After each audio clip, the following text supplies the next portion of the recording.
paghingi ng patawad, yung pang hindi pagbabantay sa kanyang kapatid, o ang paninira ng kapatid sa publiko. Nagalit tuloy si Claire Castro. Anong sabi ni Claire Castro diyan sa sa ate?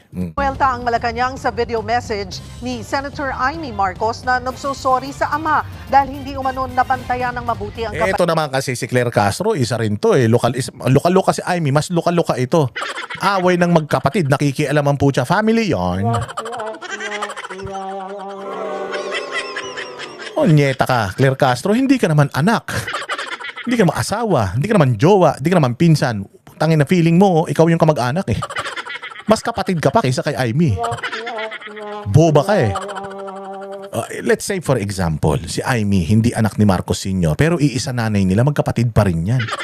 Kahit na half sister, half brother sila, magkapatid yan. Ikaw wala kang silbi. Bayaran ka lang. Sinusweldohan ka lang. Chimini aa ka. Atchay ka. Oo, atchay ka lang ni Bongbong Marcos. Huwag kang umasta na parang putang ina, mas nagsasalita ka pa kaysa kay kay Lisa Marcos. Hindi na, si Lisa Marcos nga tahimik, di pinagtatanggol ng ganyan yung asawa niya. Ikaw, di mo naman trabaho yan. Ang trabaho mo ipakita sa mga Pilipino anong ginagawa ng amo mong tamad. Walang hiya, kasagot ka ng sagot, away ng magkapatid yan. Walang hiyan to, pal eh. Na si Pangulong Bongbong Marcos. Sa Holy Week video ng Senadora, sinabi niyang tinuruan siya ni dating Pangulong Ferdinand Marcos Sr. na humingi ng tawad at magpatawad. Lagi raw bili ng ama na bantayan si PBBM pero hindi niya ito nagawa dahil marami raw humaharang. Pero banat ng palasyo, sino raw ba talaga ang hindi nabantayan ng magulang at hindi nabantayan ng kapatid? O tinan mo, pati yung pagbabantay ng magulang ng kapatid, alam niya. Tarantado, hindi mo alam niya, wala kang alam, di ka Marcos. Claire Castro, kahit magnakaw ka ng sandamukal, hindi ka pa rin Marcos. Hindi ka mukhang Marcos. Tingnan mo itsura mo. Hindi ka parte ng dugong satanas. O gusto mo lang gusto mo lang umepal. Una raw sa lahat, hindi naman nagmumura ang Pangulo. Hindi ito. Talagang hindi nagmumura, lahat nagmahal eh. Hindi daw nagmumura Pangulo. Oo, wala nagmura simula noong naging presidente yan, lahat nagmahal. Mahal kuryente, mahal tubig, mahal upa, mahal karne, mahal sibuyas, mahal bawang, mahal sili, lahat nagmahal, punyemas ka. Wala talagang mura noong panahon ni Pangulong Marcos. Alam mo, lahat ng mga Pilipino, makadiyos man, relihiyoso, ako nga hindi. Hoy, pagka nagmumura ako dati, nanghihina yung katawan ko eh. Oo, pag nagmumura ako, nanghihina yung katawan ko kasi hindi talaga ako pala mura eh. Kasi tao simbahan ako ba? Sa kristal ako dati. Hindi ako marunong magmura. Nung naging presidente si Bongbong Marcos, pag gising mo pa lang ng umaga, putang ina! Ano nangyari? Walang kuryente. Hindi, meron. Pero yung kapitbahay meron, tayo wala. Bakit? Putol. Putol? Oo, wala tayong pambayad eh.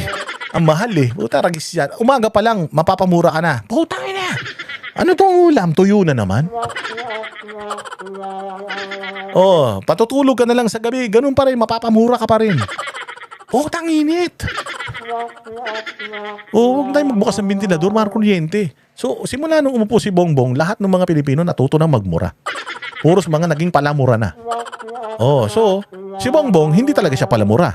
Pero sigurado ako, minumura siya araw-araw ng mga Pilipino.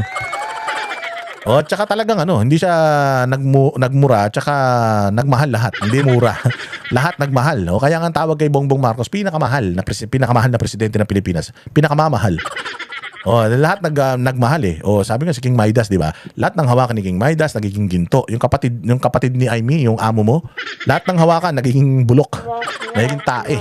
Nagme-meltdown sa publiko at lalong hindi siya nagbabanta sa buhay ni Numan. Katulad yun, nagme-meltdown, nagbabanta sa buhay ni Numan. Si Inday Sara na naman yung pinatutungkulan mo. Si Amy yung nag-apologize eh. Nag-apologize si Amy dahil sa kademonyohan ng kapatid niya. Si Inday Sara pa din na may kasalanan. Ano ba naman? Puro Duterte na lang. Ano ba yan, Claire Castro? Nakatatak ba sa utak mo yung mga dapat dito sa noo magpatatak ka malaki? Duterte. Duterte Pacquiao, ganun. Patatak mo sa mukha mo para kahit di ka na magsalita, alam na namin na galit ka sa Duterte. Galit ka sa Duterte. Dati galit ka sa Marcos eh. Oh. Ang dapat ihingi ko ng tawad sa tatay ko, ihingi ko ng tawad na hindi ko nagampanan. Yung utos niya, yung habilin niya, parating binibilin si Bongbong. Bantayan mo yung kapatid mo. Di ko na... Sabi, bantayan mo yung kapatid mo, sosolohin niya yan. Laging bili ng tatay namin. Bantayan mo yung kapatid mo, susuluhin niya yan. Hindi kanya nahatian. O, totoo nga. Sinolo. Yung mga maleta, pinagkukuha sila lang. Di nabahagian to si ate. Patay tayo dyan. Bantayan eh. Talagang pinilit ko. Kaya humihingi ako ng tawad. Di ko kinaya eh. Ang paghingi ng patawad, yung pang hindi pagbabantay sa kanyang kapatid, o ang paninira ng kapatid sa publiko? Sisiraan ba ng kapatid sa publiko kung walang kasira-sira yan? Oh, grabe ah. Ikaw talaga, Claire Castro. Palpa ka na naman. Di ka naman kasi kamag-anak eh. Nag-feeling kamag-anak ka na naman. Visit.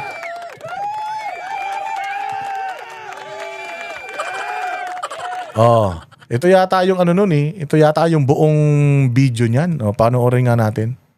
In relation to criticisms, may we just get a palace reaction on Senator Amy Ito, pasaway. Sino daw naging pasaway? O, game. seeking forgiveness from her father, late President Ferdinand Marcos Sr., for not being able to watch her brother, the President. May I read a portion of her statement? She said, "Hindi ko nabantayan eh, kaya dad, sinubukan ko talaga, pinagpilitan ko. Nayayamot na nga sa akin si Bongbong, alam ko naman, pero hindi ko talaga kinaya." Okay, mas maganda po siguro mahimay natin ang mga bawat salita ni Senator Amy Marcos. Ito naman ay para para malaman din ang taong bayan. Ano nga ba ang totoo? Ang sabi niya ay hindi nabantayan. Sino kaya talaga ang hindi nabantayan ng magulang at sino ba talaga ang hindi nabantayan ang kapatid? Unang-una po, ang Pangulo, hindi po ito nagbumura, hindi ito nagme-meltdown, lalo na sa publiko. Nung hindi nagbe-meltdown, tinan mo itsura ni Bongbong parang natutuyot na eh. Hindi nagme-meltdown? Parang siya nauupos na kandila kaya. Claire Castro, tumigil ka. Tinan mo itsura ni Bongbong. Ang taba-taba niya noon. Ngayon, putya parang panat na luya na. O, di ba sabi ko nga sa inyo, parang na siyang binilad na, tanggalan mo ng yung kalapate. Tanggalan mo ng dugo. Tanggalan mo ng balahibo. Tapos ibilad mo sa araw. Ganun. Mukha na siyang daing na kalapate. Ang haba na ng liig. Walang hiya ka. Anong hindi siya nagme-meltdown? Parang nga ang baho-baho eh. Pag tinignan mo nga, parang hindi naliligo. Pati yung bibig, dumudugo. Puro tinga. Hindi ba meltdown ng tawag dyan? At hindi po ito nagbabanta sa buhay ni Numan. Kasi ginagawa na lang niya. Hindi na siya magbabanta na pahihirapan ka niya kasi gagawin na lang niya. Oo, anong gagawin niya? Pahihirapan kita. Paano? Putang ina, wala kang programa. Wala kang serbisyong makukuha sa akin na nakawin ko lahat ng pera nyo. Uubusin ko lahat dyan. Oh. Siyempre, alam nga naman, banta pa siya. Ubusin ko pera nyo. Hindi siya magbabanta. Sinungaling siya, pero hindi siya nagbabanta. Oh, hindi siya nagbabanta, pero nagsisinungaling siya. Mas masahol yun, yung nagsisinungaling. Bawa, sinabi mo, 20 pesos kilo ng bigas. Sinabi mo, itutuloy mo yung programa. Sinabi mo, itutuloy yung war on drugs. Sinabi mo, itutuloy yung bill. Tapos hindi mo ginawa. Ang laki ng utang ng Pilipinas, tas wala kang nagawa. O mas matindi yun, ma'am. Di bali nang nagbabanta siya, katulad nila Pangulong Duterte na nagbabanta sa mga kriminal. Kesa naman, hindi ka nga nagbabanta, pero magnanakaw ka naman. Mas okay na sa akin yung nagbabanta kaysa kawatan. Ano pa? Ang Pangulo po ay ikinasal, may pamilya, hanggang ngayon, faithful sa asawa. Paano faithful sa asawa? Sabi ni Dean Chase, nagpapatira daw sa puwet yan. Sabi niya, hindi ko sinabi yun. O, tsumuchupa daw yan. Sabi hindi ako nagsabi nun Paano naging faithful yan? May mga video nga yan, di ba, na binabarurot siya. Tapos may chismis pa. O ito, may chismis pa. Hindi rin ako nagsabi nito, pero alam nyo naman lahat to. O yun daw asawa niyan. Yung mga anak daw, kamukha ni ganito. Yung isang anak, kamukha nung ganito. Yung isang, lahat daw ng tropa. Yung mga anak niya, kamukha ng mga tropa. Mali ka na naman, Claire Castro, ng ginawang reference. Oo, kasi may chismis eh. May chismis kay Bongbong. May chismis na nasa Amerika daw. Nagpapatira. Tapos yung asawa may issue sa Amerika daw. Yung namatay. Yung adik na anak ng bilyonaryo na namatay o kasama dun. So ano yun? Paano mo sasabihin na itong pamilya na to walang bahid ng kung ano ito? Ang dami nilang issue. May mga video, sabi niyo AI yun. Ako, naniniwala ako AI yun, pero may issue na nagpapalubot yan. Oh, paano naging faithful pag ganun? O yung asawa niya, paano naging faithful sa kanya? Kung may chismis na si Sandro daw, anak ni ganito. Yung isa, anak ni ganyan. Yung isa, anak ni ganyan. Puro kamukha ng mga kaibigan.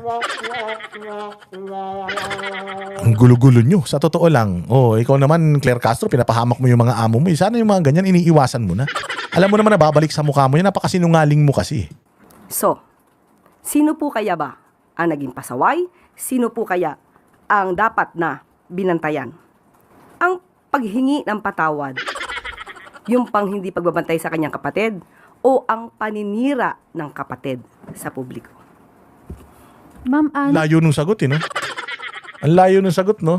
Dapat ako yan. Nag-apologize siya dahil hindi niya nabantayan. Problema niya yun. Hindi na namin problema yun. Humingi siya ng tawad, vlog niya yun. Bahala siya kung anong sabihin niya doon, vlog niya yun.